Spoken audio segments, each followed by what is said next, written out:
द्वारिकाधीश भगवान के। और माता कुंती के कहने से भगवान फिर द्वारिका के लिए प्रस्थान किए और रुक गए। एक दिन धर्मराज युधिष्ठिर के लिए भी मन में ग्लानि होने लगी कि मैंने अपनों का वध इस माया के चक्कर में आके कर दिया। भगवान ने खूब धर्मराज को समझाया, लेकिन धर्मराज नहीं माना। भगवान से कहते हैं कि सब मैंने इस भूमि के टुकड़ों के चक्कर में मैंने अपने लोगों का वध कर दिया। भगवान ने खूब समझाया कि देखो भाई, वो अधर्म के साथ थे और धर्म की पर हमें विजय प्राप्त होती है, लेकिन ये उस बात को मानने को तैयार नहीं है। धीरे धीरे धीरे धीरे समय बीतता गया। एक दिन भगवान समझ गए कि इनको मैं समझा नहीं पाऊंगा, इसलिए इनके लिए कोई और चाहिए समझाने को।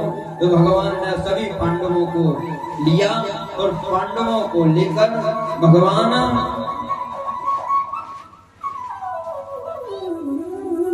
पितामह भीष्म के यहाँ सभी को लेकर आए।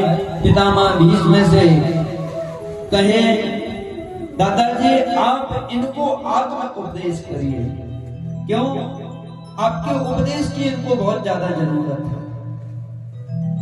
पितामह भीष्म कहते हैं कि सब मान बढ़ाना तो आपसे कोई सीखे। हे जगत गुरु, हे अखिल ब्रह्मांड के मालिक, हे प्रभु, आपने संसार में ये काल चक्र चलाया है और आप मेरे से बोल रहे हो कि आप इनको उपदेश दो। भगवान बोले, हाँ दादाजी, आप इनको उपदेश जरूर दीजिए। आपके उपदेश की इनको बहुत ज्यादा जरूरत है और आपका उपदेश इन पर खूब बढ़िया काम करे। यहाँ पर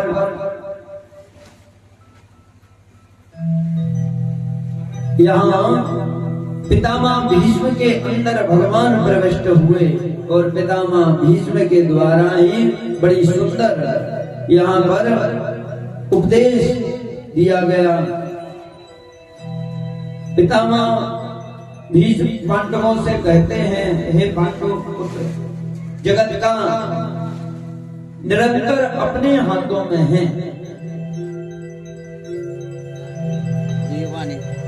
अर्जुन इत्यादि को भगवान ने बड़ा सुंदर उपदेश दिया। राजदान धर्म, राजधर्म, मोक्ष धर्म विभाग सा, स्त्री धर्म, भगवत धर्म, मान संसार सारयता। इस प्रकार से भगवान के लिए हर एक प्रकार का योग बताया। समस्त धर्मों का बृहद व्याख्यान करने पर संक्षेप में कहते हैं, हे धर्मराज, अगर तुम्हारी शरण में तुम्हारा शत्रु भी आ जावे तो उसके लिए क्षमा कर देना है, उसको माफ कर देना है। कभी उसको दंड नहीं देना है। दंड अगर वो तुम्हारी शरण में है तो उसको तुम माफ कर दो, क्योंकि उसने तुम्हारी शरणागति स्वीकार कर ली है। और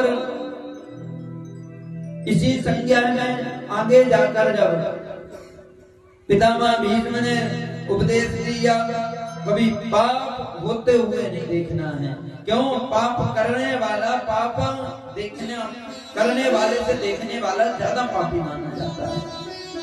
उसी समय द्रौपदी हंसने लगी। द्रौपदी की हंसी देखकर पितामह भीष्म बोले, क्या क्यों हंसी आप? द्रौपदी कहती है, हे पितामह, जिस समय आपके आंखों के सामने अधर्म हो रहा था उस समय आप कहाँ थे? अरे उस समय भी तो आप कुछ बोल सकते थे, आपने उस समय कुछ नहीं बोला, और आज आप ये बड़ा उपदेश दे रहे हो। तब पितामह भीष्म कहते हैं, बेटी, ये अन्न का दोष है। अन्न में भी बड़ा दोष होता है। अन्न का दोष बड़ा भयंकर दोष माना जाता है, इसलिए दूषित अन्न खाने से भी बुद्धि खराब हो जाती है। पहले के समय में अन्न खाने से लोग बचते थे, अन्न नहीं खाते थे। और आज के समय में तो महाराज कैसा भी हो, ईमानदारी का, बेईमानी का, चोरी का, जैसा भी मिले, लेकिन महाराज अगर फ्री का कुछ मिल जाए तो सब खाते। अन्न का महान दोष है। पितामह भीष्म कहते हैं, नूनम का अन्येति कृत्वा यक्त विद्यमान, मति दृष्टा मति पूर्वक अन्न दोषता। बुद्धि खराब हो जाती है, मति खराब हो जाती है जब कहीं का दूषित अन्न खाते हैं। इसलिए जब भी कहीं अन्न खाने का मौका मिले तो महाराज उसको दोष मुक्त करके भोग लगाना चाहिए। पहली बात तो उस अन्न से बचना चाहिए कि जहां तक हो सके तो वो अन्न नहीं खाना पड़े। लेकिन अगर तुम्हारा कोई कारणवश उस अन्न को खाना भी पड़े तो भगवान को पहले निवेद्य कर देना, भगवान को भोग लगा देना, और उसके बाद में तुलसी दल डालकर भगवान का भोग समझ के उसे ग्रहण करना, तो दोष मुक्त हो जाता है। पितामह भीष्म कहते हैं, बेटी, जिस समय मैं वहां महामंत्री था तो मैंने उस अन्न को खाया था। अन्न को खाने से मेरी बुद्धि खराब हो गई बेटी, इसलिए मैं अधर्म का भी साथ देने लगा और धर्म का साथ नहीं दिया। लेकिन हे पुत्री, आज जो भी मैंने कौरवों के यहाँ का अन्न खाया है, प्रत्येक अन्न का बूंद बूंद करके रक्त, मांस, मज्जा सब निकल गया है। आज सिर्फ जो बचा है वो मेरे कन्हैया की दिया हुआ हड्डियां बची हुई है। 52 दिन से मैं तीरों की सैया पे पड़ा हूँ बेटी। आज सिर्फ जो मेरे शरीर में है वो भगवान का दिया हुआ है, और जो भगवान का दिया हुआ है वो सब कुछ पवित्र है, कोई भी इसमें दूषित नहीं है। इसलिए हे बेटी, कभी पाप होते हुए नहीं देखना है। कहीं पाप हो रहा है तो उसका हिम्मत है तो विरोध करो, और विरोध नहीं कर सकते हो तो वहां से पलायन कर जाओ, वहां से भाग जाओ। लेकिन अधर्म को होते हुए देखना करने वाले से ज्यादा बड़ा पाप होता है। इस प्रकार से मार्मिक उपदेश यहाँ पर पितामह भीष्म ने पांडवों के लिए दिया। अंत में पितामह भीष्म कहते हैं, अब मैं अपनी दो बात कन्हैया से भी करना चाहता हूँ। कन्हैया भी खड़े हुए बोले, हाँ बताइए पितामह, क्या बात करना चाहते हैं? मैं भी तैयार हूँ। भगवान पहली बात तो मेरे को वचन दीजिए कि जो मैं बोलूंगा, मैं जो चाहूंगा वो तुमको करना पड़ेगा। भगवान बोले पितामह मैं आपको वचन देता हूँ, आप जो कहोगे सो ही होगा। पितामह भीष्म कहते हैं तो भैया कन्हैया मेरी यही बात है, जब तक मैं मृत्यु को प्राप्त ना हो जाऊं, जब तक आपको प्रतीक्षा करनी पड़ेगी, आप इसी प्रकार से खड़े रहोगे। भगवान बोले अच्छे चक्कर में फंस गए, इनकी तो इच्छा मृत्यु का वरदान मिला है, इनका भगवान जाने कब मन होगा जाने का, क्योंकि पितामह भीष्म को इच्छा मृत्यु है, वो चाहेंगे तो मरेंगे, नहीं चाहेंगे तो नहीं मरेंगे। पितामह भीष्म के अंदर ये भाव आया, ऐसे ही जब तक सरकार मेरी मृत्यु ना हो जाए तब तक प्रतीक्षा, उस समय तक आपको प्रतीक्षा करनी पड़ेगी। अब देखिए जिसकी मृत्यु की प्रतीक्षा भगवान स्वयं कर रहे हैं, भगवान का मुंह लटक गया, भगवान बोले भगवान जाने कब तक मरेंगे। उसी समय पितामह भीष्म प्रतीक्षा में सब देवता गण विराजे, भगवान भी सोचने लगे, भगवान के मन में विचार आया, हे पितामह अगर आप कहें तो आपके ये तीर पीड़ा इत्यादि सब नष्ट कर दूंगा, और आपको इच्छा मृत्यु वरदान मिला है, इसलिए आप अभी मृत्यु नहीं मरोगी, आप बच जाओगे, मरोगे नहीं। पितामह भीष्म बोले अब जीना कौन चाहता है, हे केशव मरना तो सबको है, आपकी कृपा हो जाएगी, साल 2 साल 10 साल 1000 साल और जी लूंगा, लेकिन जलन जीने से क्या फल मिलेगा, मैं जीऊंगा क्यों। भाई मरना तो सबको है, लेकिन मृत्यु भी तो ऐसी होवे जो यादगार बने। मरना तो कुत्ता बिल्ली को भी है, कुत्ता बिल्ली भी मर जाते हैं, और महाराज कहावत है कि कुत्ते की मौत मरना, तो क्या मरना, मरूंगा तो ऐसे मरूंगा संसार को दिखाऊंगा वो कोई मरा हुआ है, किसी की मृत्यु हुई है। भगवान बोले तो वो कैसे मृत्यु होगी जो यादगार होगी, बोले देखते जाइए मेरी जैसी मृत्यु होगी वैसे ही। अब भगवान बेचारे मुंह लटका के खड़े हुए, पितामह भीष्म कहते हैं हे केशव ए मुंह लटका के खड़ा नहीं होना है, प्रसन्न हंसना, मन लोल लोचना, प्रसन्न रहो, मुस्कुराते रहो, मन में एक अलग प्रकार की उदारता रहे, और हे प्रभु हम इसी प्रकार से आपका दर्शन करते हैं। हे भगवान मरना सबको है, लेकिन जिस समय मैं चाहूं उस समय मेरी मृत्यु मुझ पर आए। अब प्रतीक्षा कर रहे हैं तो उत्तरायण कब लगे और कब मैं जाऊं, क्योंकि जो पितामह भीष्म हैं वो उत्तरायण में गए। दक्षिणायन और उत्तरायण अयन होने के कारण जब दक्षिणायन लगती है तो कहते हैं कि भगवान सुतल लोक में वास करते हैं, और भगवान उत्तरायण होते हैं सूर्य तो उस समय भगवान वैकुंठ वास करते हैं। देव उत्थान एकादशी के बाद उत्तरायण लगती है, और देवसैनी एकादशी तक उत्तरायण ही रहेगी, लेकिन देवसैनी के बाद में फिर दक्षिणायन चालू होगी, और दक्षिणायन चालू होने के कारण भगवान फिर सुतल लोक में वास होंगे।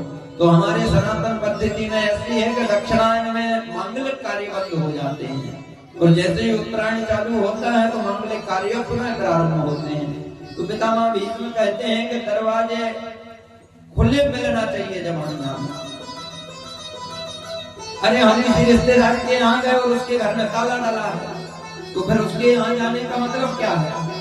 तो पितामह भीष्म भी कहते हैं कि प्रभु जब आप उत्तरायण आ जाएंगे उसी समय हम आपके यहाँ भी आएंगे।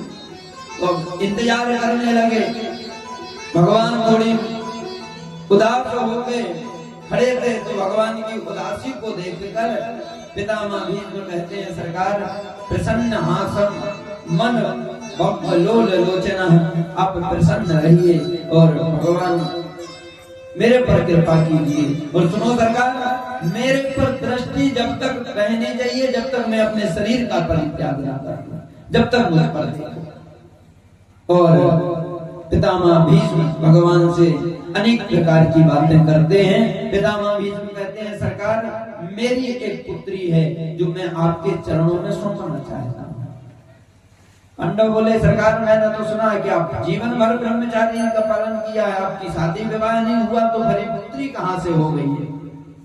अरे भाई आपकी पुत्री का भी तो पता चले, आपकी पुत्री का तो पता नहीं है। आप किस पुत्री की बात कर रहे हो, किस पुत्री के लिए बोले?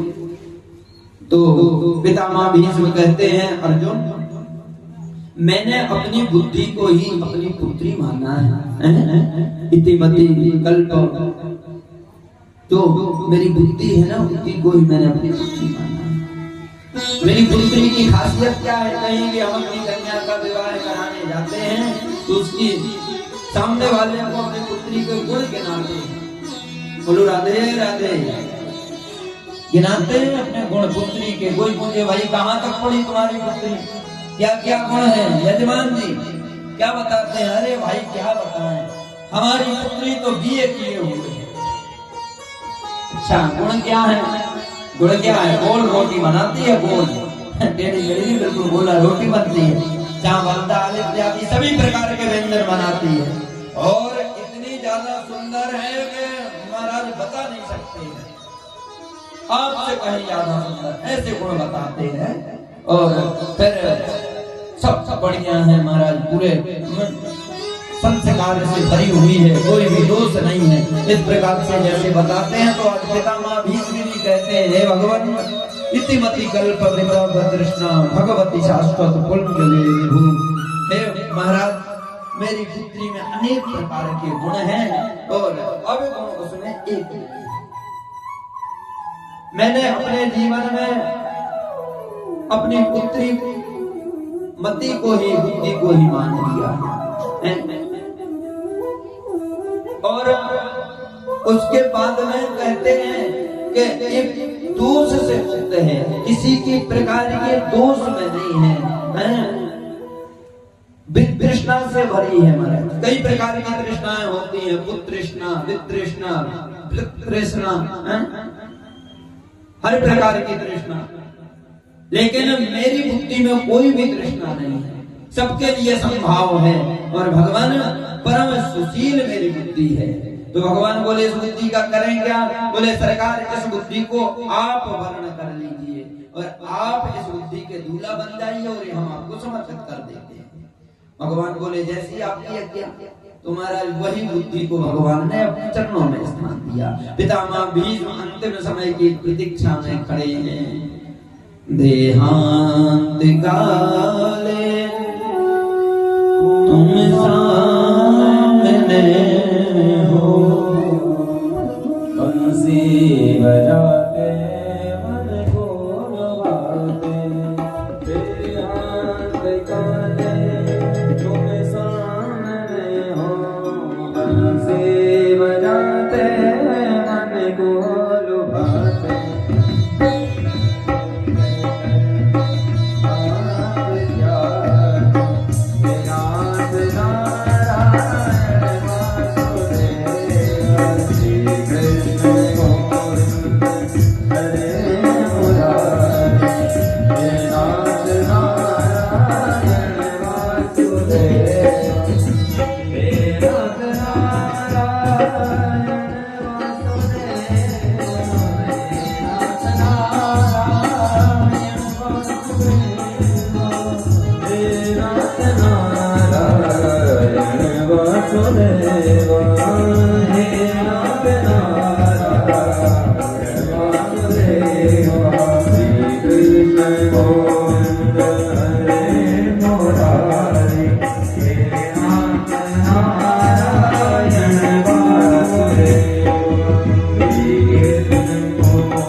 बोलिए भागवत भगवान की।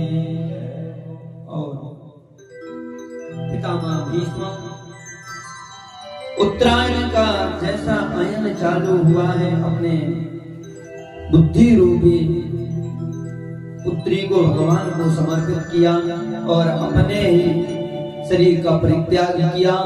भगवान के चरणों में ज्योति आके संपन्न हुई। पितामह भीष्म ने भी अपनी यात्रा संपन्न की।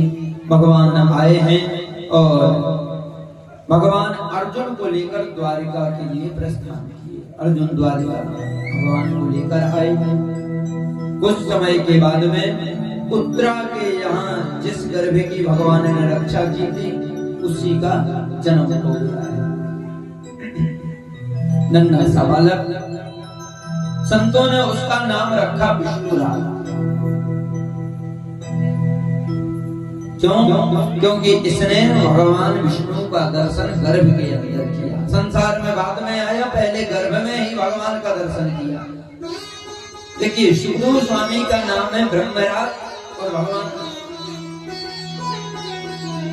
इनको लिए भी दर्शन दिया। सुखदेव स्वामी को भी भगवान ने गर्भ के अंदर, तो उनका नाम हुआ ब्रह्मराज और राजा परीक्षित का नाम हुआ विष्णुराज, तो इनको भी दर्शन दिया।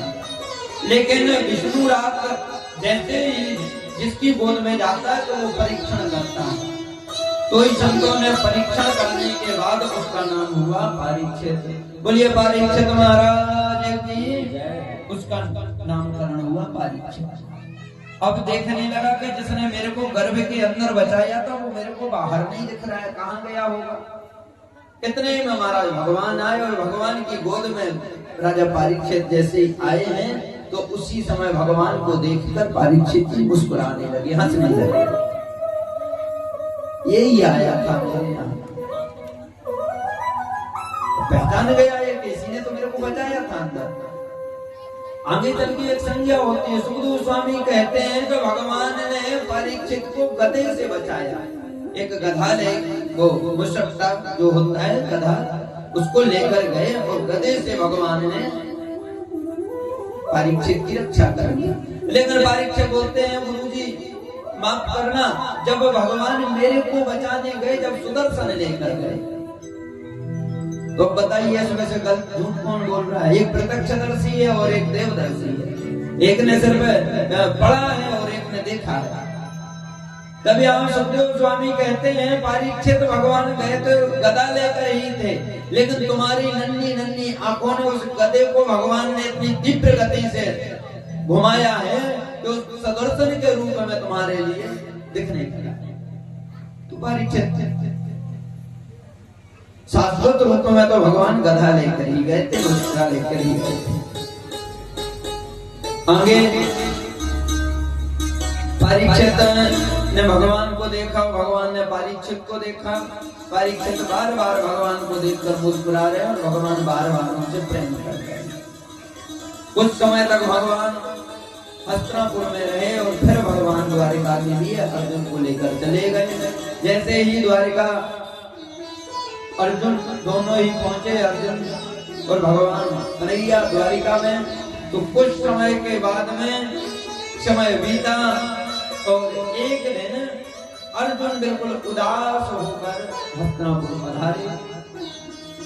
जैसे ही हस्तिनापुर पधारे तो धर्मराज ने पूछा, अरे अर्जुन भाई तुम कृष्ण मिल जाते हैं तो फिर घर को तो भूल ही जाते हो। 1 वर्ष होने आया है और हस्तिनापुर तो तुम अभी आ रहे हो द्वारिका से। अरे भाई ना तुम्हारी कोई चिट्ठी ना पत्रिका ना कुछ, और तुम्हारे मुख का ये तेज क्या हो गया भाई? तुम्हारा ये मुख कैसे मलिन हो गया है? तुम्हारा मुख कैसे शांत तेजहीन हो गया? क्या कारण है? कोई गौ हत्या तो नहीं हुई तुमसे? कोई ब्राह्मण हत्या तो नहीं हुई है? किसी निरपराध जीव का वध तो नहीं किया? अरे अर्जुन बताओ, किसी स्त्री से समागम तो नहीं किया? किसी कुटिला स्त्री से संबंध तो नहीं बनाया? इस प्रकार से राम भागवत जी में बताया। अर्जुन से पूछा, अर्जुन बोलता क्यों नहीं है? क्यों शांत है? बोल बोल। अर्जुन क्या बोले बेचारा? शांत खड़ा खड़ा आंखों से अश्रु गिरने लगे और धर्मराज के चरणों में आके गिर गया।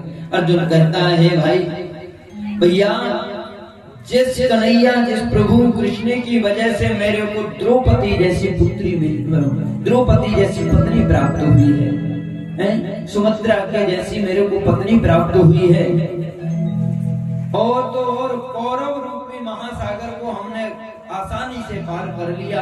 हर सुख दुख में कन्हैया हमारे साथ रहे। आज वो द्वारिकाधीश हम सबको छोड़कर अपने धाम पर चले गए हैं, सबको अनाथ बना गए। माता कुंती ने ये सुना और धड़ाम से जमीन पर गिर पड़ी और अपने प्राणों का त्याग कर दिया। पांडवों को भी बड़ी गिलानी होने लगी। बोले, यहाँ पर मेरे कन्हैया नहीं, अभी संसार में रह के मैं करूंगा क्या? चलो हम भी चलते हैं। तो महाराज नन्हे से बालक परीक्षित के लिए राजा बनाया और 5 के 5 पांडव सबको लेकर स्वर्गारोहण के लिए निकल पड़े। पांडवों ने स्वर्गारोहण किया, राजा परीक्षित ने यहाँ राज्य संभाला। धीरे धीरे एक दिन राजा परीक्षित के मन में विचार आया कि मैं अपने राज्य में जाके देखता हूँ क्या व्यवस्था है।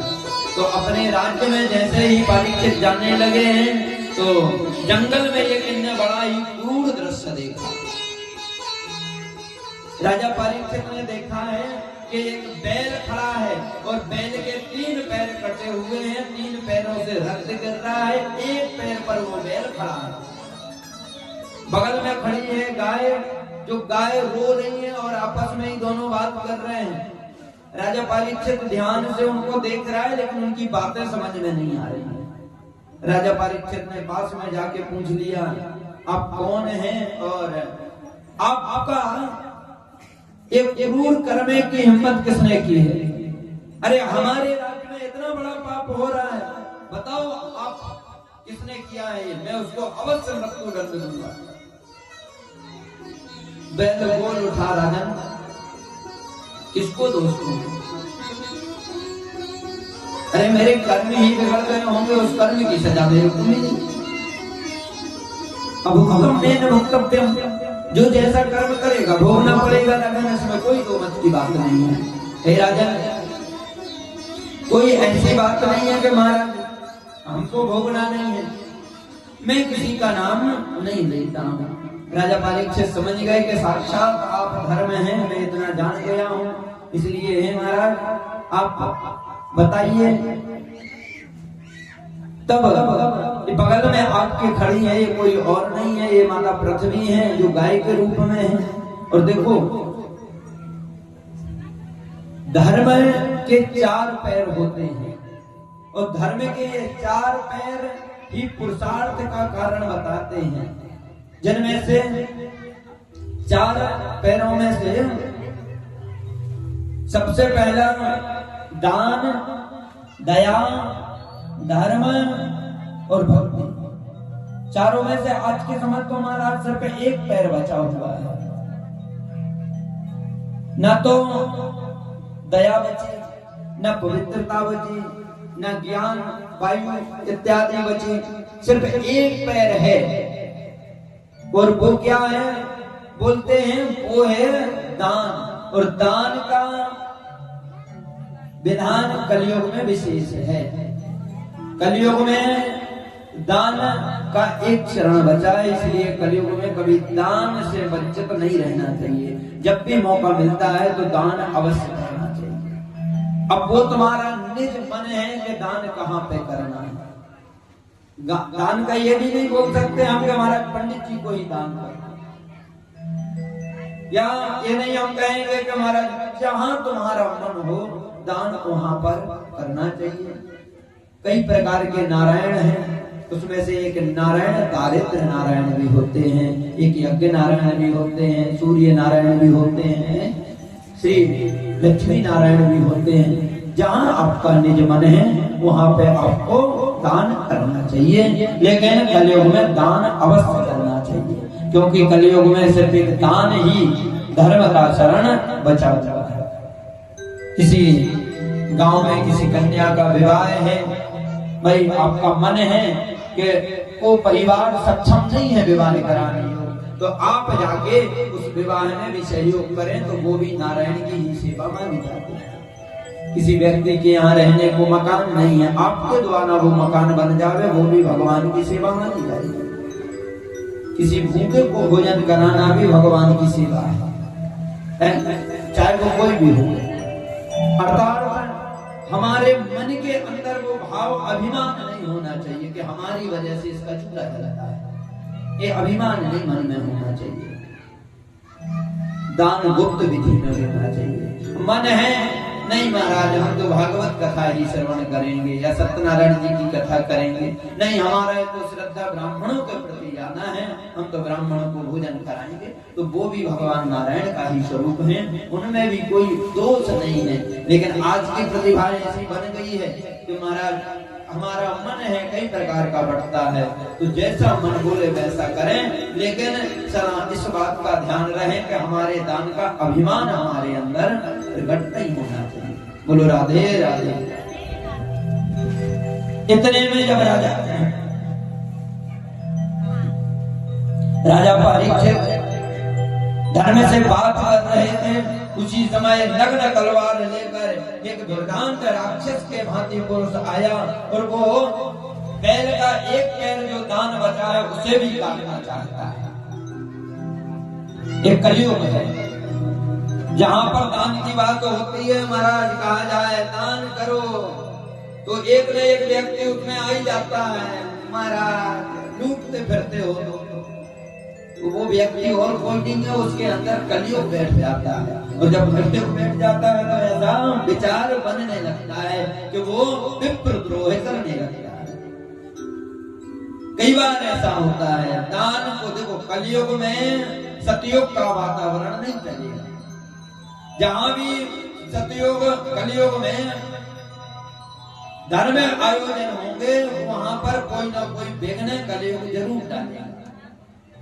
दान करने की बात आएगी तो वहां कोई ना कोई, अरे कहाँ महाराज उनके चक्करों में पड़े हुए, दान है इतना थोड़ी, ऐसा थोड़ी करना।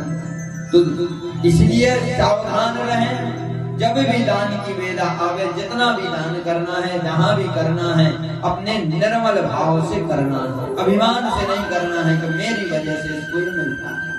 बोलो राधे राधे। जैसे ये मारने को हुआ, उसी समय राजा परीक्षित ने भी खड़क से तलवार निकाल ली, हे दुष्ट प्राणी तेरा मैं वध कर दूंगा। अरे मेरे राज्य में तेरी इतनी हिम्मत हो गई कि तू गाय पर बैल पर हाथ उठा रहा है, उसका हत्या करने को तैयार है, तेरा वध कर दूंगा।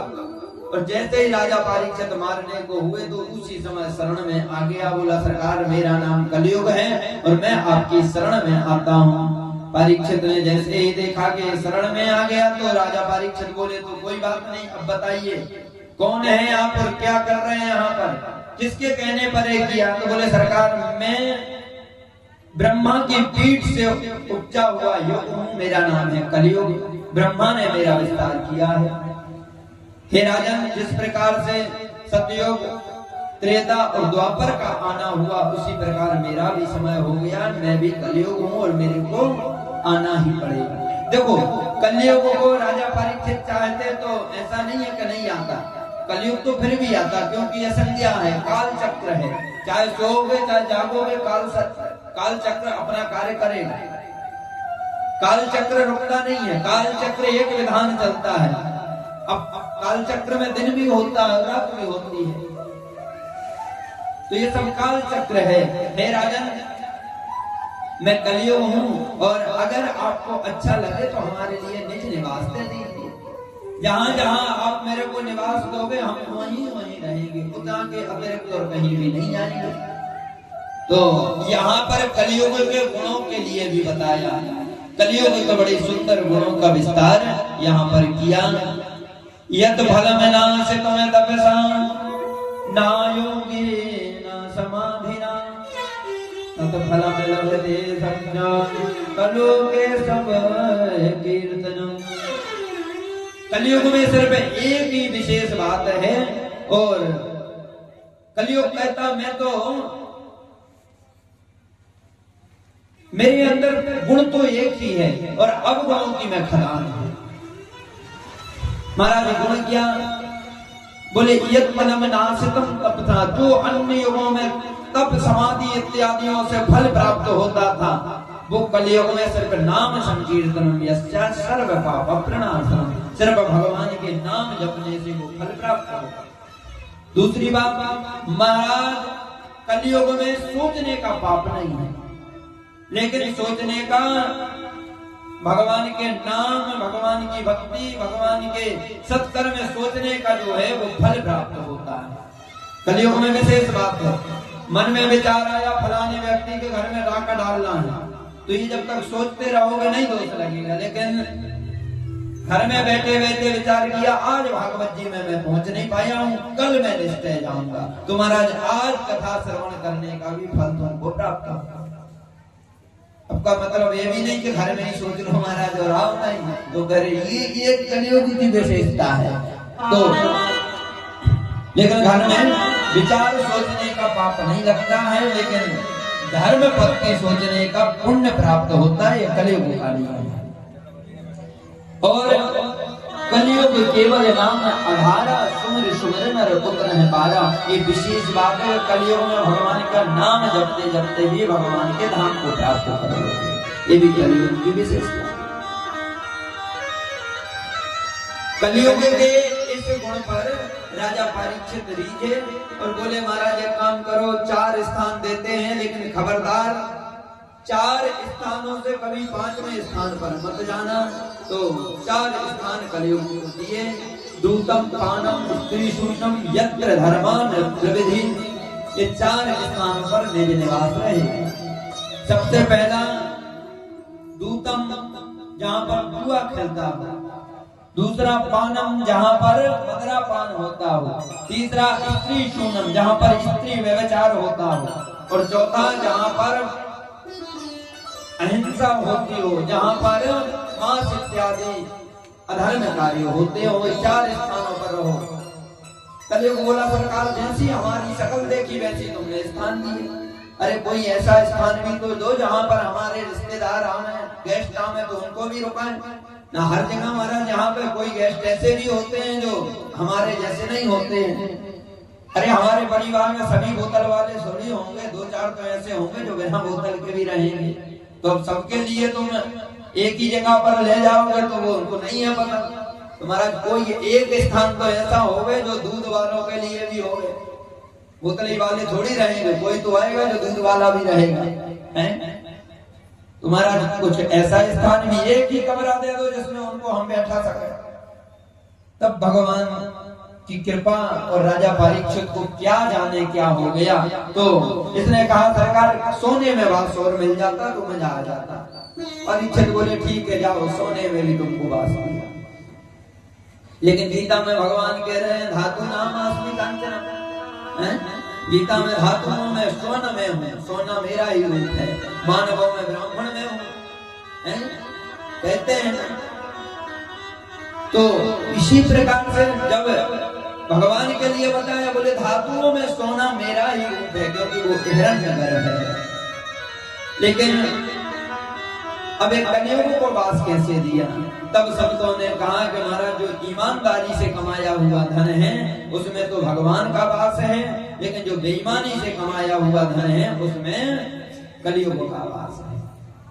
और यही राजा परीक्षित को भारी पड़ गया। वहां से गए घर में जाकर देखा तो जरासंध का एक मुकुट रखा था, और उस जरासंध के मुकुट को लेकर अपने मस्तक पर रखा। जैसे ही मस्तक पर रखा तो उसी समय कलियुग मुकुट के द्वारा राजा परीक्षित के मन में जाकर बैठ गया। कलियुग सामने आके कभी युद्ध नहीं करता है, कलियुग माइंड में जाकर बैठता है, मन खराब करता है। कलियुग में जितने भी लोग हैं वो मन से दूषित रहेंगे, तन से दूषित नहीं, हमारे मन से दूषित रहेंगे। कलियुग मन में बैठेगा। कथा हो रही है, अरे क्या फालतू की बात, कलियुग का मन में बैठ गया। अब आ तो रहे थे कथा ही सुनने, लेकिन रास्ते से ही मन में कलियुग बैठ गया तो महाराज लौट गए। दुकान में जाके महाराज चाय पिएंगे, लोगों को ही बैठ के सुनेंगे, ऐसा मन में विचार। भाई कथा में आ रहे थे लेकिन मिल गया कोई, मन में विचार आया अरे दुकान पर जाते, बाहर अच्छी सुनाई देती है, दुकान पर बैठ के चाय की चुस्की लेंगे और कथा सुनाएंगे। और महाराज वहां जाकर 2-4 मित्र और मिल गए तो कथा तो भरी रह गई, लेकिन गप्पों में लग गए। ये कलियुग है, मन में जाकर बैठ जाता है। राजा परीक्षित के भी मन में बैठ गया कलियुग और मन खराब कर दिया। और देखो जो राजा परीक्षित नित्य संतों के चरणों में बैठते थे, आज वही परीक्षित ने जाकर संत का अपमान कर दिया। जंगल में गया और जंगल में घूमते घूमते रास्ता भटक गया। प्यास लगी तो महाराज समीक ऋषि के आश्रम पर जा पहुंचा। जैसे ही समीक ऋषि के आश्रम पर पहुंचा तो उसी समय समीक ऋषि संध्या वंदन कर रहे थे, समाधि में बैठे थे। इसने सोचा कि मेरे को देखकर समाधि लगा ली है, इसलिए मरा हुआ सर्प बाण से उठाया और राजा परीक्षित ने समीक ऋषि के गले में डाल दिया। समीक ऋषि का वही शिष्य था जिसका नाम था गौरमुख। गौरमुख ने यह देखा और समीक ऋषि के पुत्र श्रृंगी ऋषि जो कौशिकी नदी में स्नान कर रहे थे, उन्हें जाकर बताया राजा परीक्षित आए थे और आपके पिता के गले में मरा हुआ सर्प डाल रहे हैं। महाराज वहीं पर श्रृंगी ऋषि को क्रोध आया, कौशिकी नदी का जल लिया और राजा को क्रोध में कहने लगे, हे राजन, तुम्हारा वंश, तुम्हारे पूर्वज सदा संतों के चरणों का आश्रय लेते रहे और आज तुमने इतना बड़ा अपराध किया है। हे राजन, जिस मद में तुमने अपराध किया मैं तुम्हें श्राप देता हूँ, आज से 7वें दिन यही तक्षक आएगा और तुम्हें डसेगा, तुम्हारी मृत्यु हो जाएगी। इति गति तुम्हारे यादा तक्षका सप्तमोहि, आज से 7वें दिन यही तक्षक तुम्हारे लिए मार देगा। जैसे ये श्राप दिया, दौड़े दौड़े श्रृंगी ऋषि समीक ऋषि के पास गए। समीक ऋषि को बताया मैंने राजा को श्राप दे दिया है, आज से 7वें दिन यही तक्षक आके उन्हें डसेगा।